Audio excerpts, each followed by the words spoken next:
Akhirnya pria itu tiba bersama binatang panggilannya. Sung Jinwo tiba-tiba muncul di Jepang dan mulai bertarung melawan para raksasa. Ia mengerahkan semua prajurit bayangannya untuk menyerang para raksasa. Begitu pertempuran dimulai, raksasa-raksasa yang sangat kuat itu sama sekali tidak mampu melawan prajurit bayangan tingkat elit. Sung Jinwo juga tidak hanya diam saja. Ia memanfaatkan momen yang tepat dan langsung membunuh satu raksasa hanya dengan satu pukulan. Yokoso di ruang wibu. Guys, langsung kita nonton. Dalam sebuah gedung di Amerika, beberapa hunter top mendengar bahwa Sung Jinwo telah pergi ke Jepang untuk menghadapi para raksasa. Mereka semua mengira Sung Jinwo terlalu percaya diri dengan kekuatannya sendiri dan pergi ke sana sama saja dengan mencari mati. Hanya Thomas yang duduk di samping yang percaya bahwa Sung Jinwo bisa menyelesaikan krisis ini. Thomas memandang ke arah portal hitam yang mengerikan tak jauh dari sana. Mengenai krisis di Amerika, sebenarnya ia justru merasa krisis di Jepang lebih menarik. Pertempuran sengit pun pecah di kota Jepang. Seorang wartawan perang yang duduk di helikopter sedang menyiarkan langsung adegan tersebut. Bayangannya Sung Jinwo sudah mengalahkan para raksasa, baik dari segi jumlah maupun kekuatan. Bayangannya benar-benar menghancurkan mereka. Di tengah reruntuhan, seorang gadis kecil berlari ketakutan, dikejar oleh seorang raksasa. Pada saat yang sangat kritis itu, sebuah bayangan gelap melintas dengan cepat. Sebelum raksasa itu sempat bereaksi, lengannya sudah tertebas. Igris yang memegang pedang panjang berhasil menyelamatkan gadis kecil itu. Lalu, sebuah sosok yang memegang tapak raksasa turun dari langit. Iron mengayunkan tapaknya dan membelah kepala raksasa itu. Saat raksasa itu tumbang, Iron mengeluarkan raungan, kemenangan yang keras. Gadis kecil yang berhasil diselamatkan itu mengintip, gemetar ketakutan melihat pemandangan di depannya. Igris melirik ke arah Iron, barulah Iron menahan diri dan memberikan senyuman yang terkendali.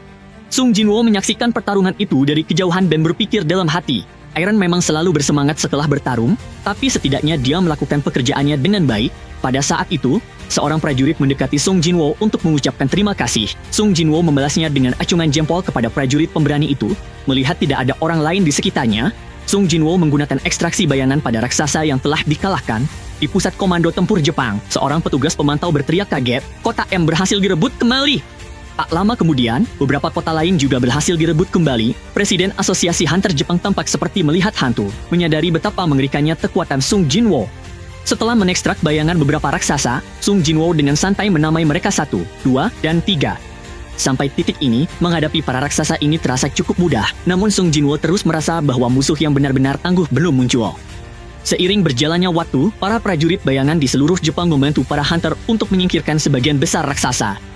Bagi Sung Jinwo yang memiliki kekuatan sihir melimpah, para raksasa yang hanya bisa terus bertarung dengan menguras kekuatan fisik mereka sama sekali tidak punya peluang melawan para prajurit bayangan yang bisa bangkit kembali tanpa henti. Dalam perang adu ketahanan seperti ini, dia sudah pasti tidak akan kalah. Namun, hilangnya kendali atas Dungeon peringkat S menyebabkan Dungeon lain juga ikut lepas kendali satu persatu. Selain para raksasa, monster tingkat rendah lainnya juga mulai memasuki kota-kota, sehingga mereka hanya bisa melakukan perang gerilya melawan monster-monster ini. Pada hari ke-7 setelah Dungeon itu lepas kendali, sebagian besar kota telah berubah menjadi puing-puing, hanya segelintir hunter kuat yang masih bertarung tanpa henti. Kesimpulan dari pertempuran brutal ini adalah, raksasa jarang bertindak sendirian dan bahkan lebih merepotkan daripada bos-bos gate level normal. Sung Jinwo menatap raksasa di betat gate peringkat S di kejauhan, yang masih belum bergerak. Target berikutnya adalah makhluk itu.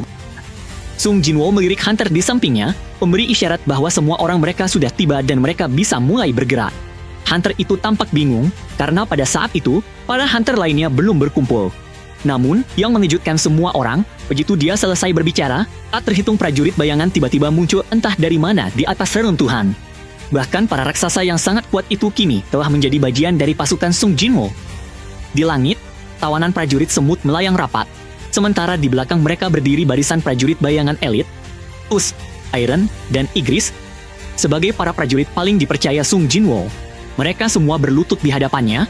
Pada saat itu, Beru juga membelah langit dari kejauhan dan mendarat di samping Sung Jinwo. Tuanku, pasukan sudah sepenuhnya berkumpul. Lapornya, segera, Sung Jinwo mengangkat lengannya dan memerintahkan para prajurit bayangan untuk melancarkan serangan penuh ke bos terakhir.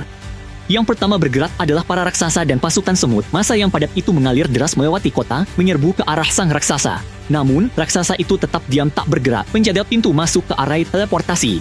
Baru ketika pasukan semut hanya berjarak beberapa meter dari raksasa itu, barulah ia akhirnya bergerak. Matanya membelalak penuh amarah saat ia mengangkat pedang panjang di tangannya.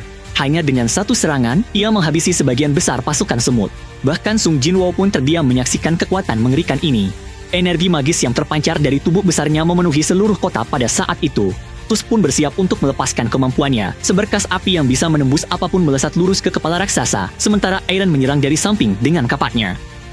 Namun, yang mengejutkan semua orang, raksasa itu menerima serangan Tusk langsung, lalu menebas Iron hingga terbelah dua dengan satu ayunan pedang. Saat itu, pasukan semut mulai merayap ke tubuh raksasa lewat kakinya, menggigit dan memberoboti tanpa henti, tapi bagi sang raksasa, itu hanya terasa geli. Baru menyaksikan pertarungan buntu dari kejauhan, ingin bertarung, namun dicegah Song Jinwoo di sampingnya.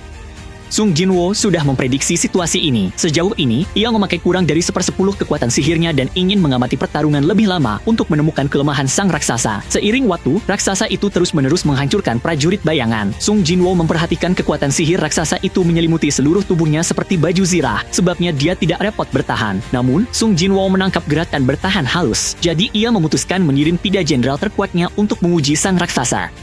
Beru adalah yang tercepat, dan dalam sekejap mata, ia sudah muncul di depan sang raksasa, melancarkan serangan sederhana namun langsung secepat kilat. Setelah itu, Kaisar membawa Igris ke sisi raksasa. Igris mengayunkan pedangnya, mengirimkan kilatan petir ungu yang menebas ke arah mata raksasa dengan kecepatan luar biasa. Tak disangka, raksasa itu dengan mudah menghindari serangan tersebut.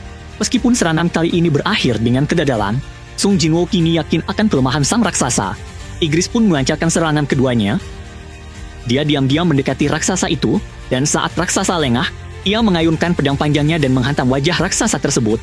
Segera setelah itu, Sung Jinwoo muncul entah dari mana dan menebas mata raksasa dengan satu ayunan. Di sisi lain, Beru memundurkan catarnya dan seberkas cahaya ungu melesat, mendaratkan serangan lain pada raksasa itu. Sung Jinwoo tidak memberi kesempatan pada raksasa untuk bernapas. Ia mengetiskan Omnipotent Dominator dan tak terhitung banyaknya busur petir ungu menghantam wajah raksasa satu demi satu. Terbutatan untuk sesaat, raksasa itu hanya bisa mengamuk di tempat. Tapi itu belum berakhir. Sung Jinwoo melepaskan skill flurinya dan bayangan pedang yang tak terhitung jumlahnya menebas titik-titik lemah raksasa. Akhirnya memberikan luka yang nyata, Sung Jinwoo dengan cepat berteriak pada Beru untuk terus menyerang.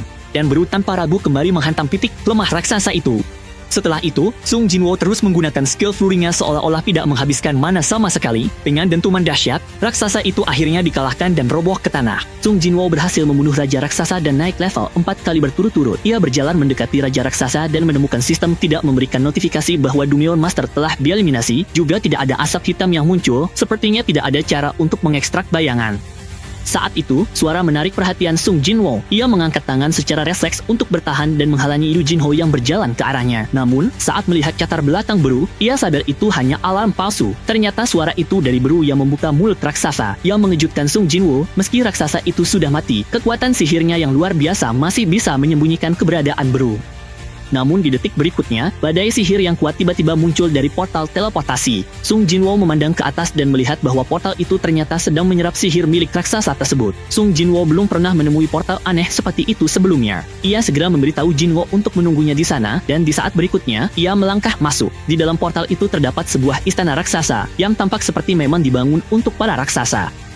Saat Sung Jinwoo berjalan semakin dalam ke dalam istana, Beru tiba-tiba menyembutkan kepalanya dan berkata, "Yang mulia, apakah Anda mendengarnya?" Ada tawa aneh dan menyeramkan yang terdengar dari bagian terdalam istana. Sung Jinwoo memandang dengan jijik, musuhnya sudah menerobos masuk ke markasnya, namun mereka masih bisa tertawa. Sungguh lucu. Pada saat itu, di bagian paling dalam istana, ada seorang raksasa yang terbelenggu rantai. Ketika raksasa itu merasakan kehadiran sahabat lamanya, Shadow Monarch, ia segera mendesak Sung Jinwoo untuk membantunya melepaskan rantai tersebut. "Aku tahu rencana sang penguasa. Aku harus segera memberitahu para raja lainnya," katanya.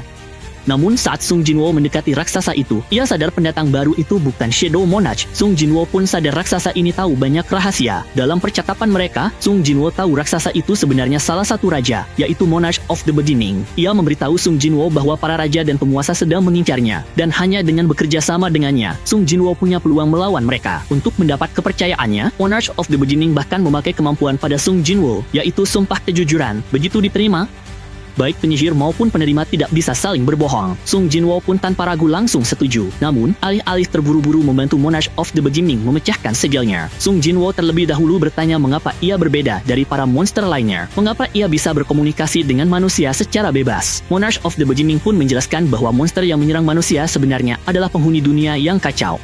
Setelah dikalahkan oleh pasukan para penguasa, mereka menjadi tawanan. Para penguasa terus-menerus mengirim monster untuk menyerang manusia sebagai persiapan perang. Mereka ingin menyalurkan kekuatan sihir ke dunia manusia untuk memperkuat dunia ini menghadapi dampak perang yang akan datang. Seluruh dunia sekali lagi akan menjadi medan pertempuran bagi para penguasa dan para raja.